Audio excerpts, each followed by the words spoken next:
Good morning, everyone. Right now, we are in the midst of an extraordinary weather event that has just devastated communities throughout the Hudson Valley. I'm here in Highland Falls, but this is just representative of what we've seen, the devastation we've seen in Rockland and Putnam and other communities, where, as you've seen so often in the last literally 9 months, I say 9 months because 9 months ago, the heavens opened up and we had more snow fall in a 24-hour period in the state of New York than had happened in history. Literally a few weeks ago, we saw the skies again bring upon us some of the most unhealthy air from the fires just north of here in Canada than we've seen in a generation. And once again, the skies opened up and wrought so much rain, 9 inches of rain in this community, that they're calling this a 1,000-year event. It's only the second time ever that the National Weather Service issued a flash flood emergency. The last time was Hurricane Ida. My friends, this is the new normal. And we in government, working with our partners on the ground, have to work with our communities to build up resiliency, to be prepared for the worst because the worst continues to happen.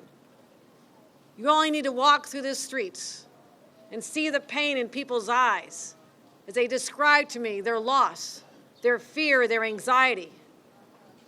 You meet Kathy, who was literally rescued out of her senior apartment by brave crews that came all the way from West Point, not going to foreign lands to save people, but right here in their own backyard. And I am so grateful to everyone from West Point for stepping up. I just spoke to the superintendent, and we're there to help them rebuild as well. We also lost an individual's life, a young woman, 35 years old, who came out saying that her house was taking on too much water, was with her dog, and her fiancé literally saw her swept away.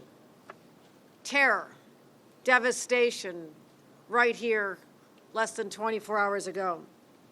So I'm joined here by local leaders to give an update on the current situation, what we're anticipating going forward, and what residents need to do together, how we can stand up and using every bit of our power, mobilizing to fight the ravages of climate change, because again, these are unprecedented weather events that keep hitting us over and over and over again.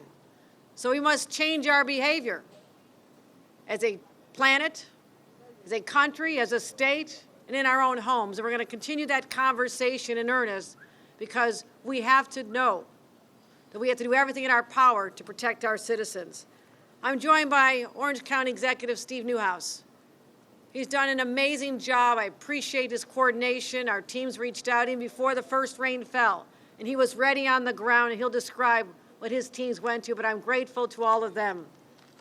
I'm grateful for our local officials here in the village of Highland Falls.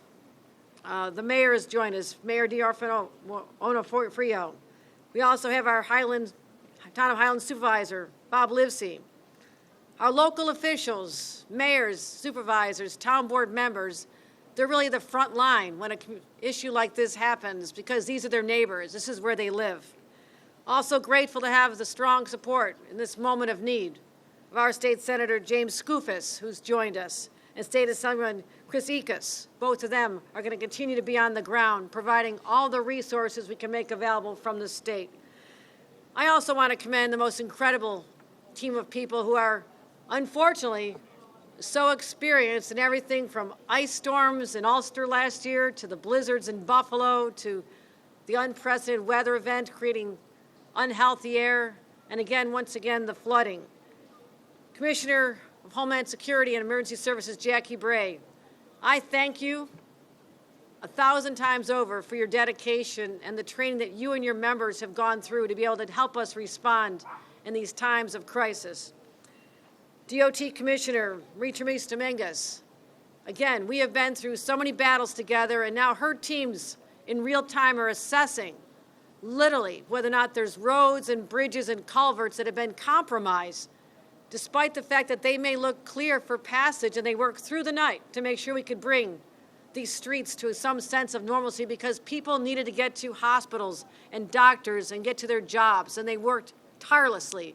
And I'm grateful, but we have to make sure that before we open up all the roads, that our infrastructure is safe and sound. State police rescues, again, are legendary. Our state police, led by Superintendent Steve Nigrelli, were here on the ground. Our swiftwater rescue teams here in advance, anticipating the worst, and they were absolutely desperately needed as we saw cars swirling in our streets like this was a river. So, let's start with what we've seen, who I've spoken to. Just got off the phone with the FEMA administrator. She has offered all the help necessary, so the first step is assessment. Assess the damage. Assess the monetary value of the damage so we can put in our request for FEMA assistance to help the communities have the resources they need to rebuild. Also spoke at the White House, offered assistance in any way possible just minutes ago. Majority Leader Schumer called and said, whatever is needed with infrastructure dollars to help the rebuilding, also making sure that we let West Point know that the Army Corps of Engineers can be of assistance if there's rebuilding there as well. Senator Gillibrand and I just got off the phone. She's there willing to provide any support to help with FEMA's efforts to return dollars back to our communities. So we'll be putting in all those requests, working with our local partners to make sure we have an accurate assessment of the cost and the damage done. We also are dealing with simultaneous issues right now. One is the weather looks better here, but the extreme weather is continuing north. Rain is hitting Albany. It's also hitting the Champlain area. Fortunately, the bullseye of this storm seems to be moving further east, unfortunately for the people who live in Vermont, but we're not anticipating this scale of damage in other parts of New York at this time, but that could change. Again, what we saw here, stranded passengers on Amtrak trains, more than 700 people stranded in Putnam County last night. My gratitude to the local teams on the ground to help people find shelter, get them buses. We are deploying buses to get people up to New York City, down to New York City and up to Albany during the heat of the storm. We also had thousands of workers on the ground to get the power back. I just ran into a couple that's having breakfast at Andy's restaurant. Eddie's cooking up the eggs and bacon right now. They're there because their power's out. They didn't look like they're in any hurry to go home and start messing up their own kitchen, so Eddie's going to get a lot of business here today. We might stop in afterward, but you can see his basement is absolutely flooded, but they have the lights on to make sure that people in this community have a place to go for meals because the power is out. We've been working hard with our utility crews. The key for a storm like this, when you have the advance notice, you pre-position the emergency crews. That's why we had 9,000 people in this region prepared, 5,000 utility individual workers who could go on the lines, repair the roads, and make sure that our power gets back as soon as possible. So they were very, very helpful. We also declared a state of emergency. I spoke to Steve Newhouse about this yesterday. We declared a state of emergency here, as did he, but also in the county of Ontario, where Canandaigua also sustained considerable damage. We'll be visiting there later. Also, let's give further updates on what people should do. We spoke about this. We warned for 3 days. We talked about it right before it hit. We talked about it during. Homeowners need to be prepared. You need to think about your escape route. You need to anticipate the worst case scenario where the floodwaters are rising in your home. What are your next steps? Where's your cell phone? Do you have it charged? Where is your flashlight? Do you have the batteries that are fresh in it? Have you made sure that if in case you are stranded for any length of time, you have food and water and medicines? You're not going to be going to the drugstore to fill your prescriptions during this kind of event. So go over a safety plan with the residents of your home. Remember your pets, remember your neighbors, and make sure that you get to higher ground before it becomes too late. So before I turn it over to Steve Newhouse, I just want to, again, from the bottom of my heart, thank the first responders who came out.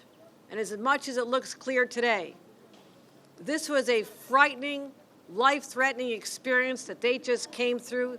They put their training to use. They did not think about their own safety. They literally went up to cars that were swirling at risk of being washed away, and they knocked and they made sure someone was safe. They went into homes, they went into apartments, they went into businesses. They were on the ground.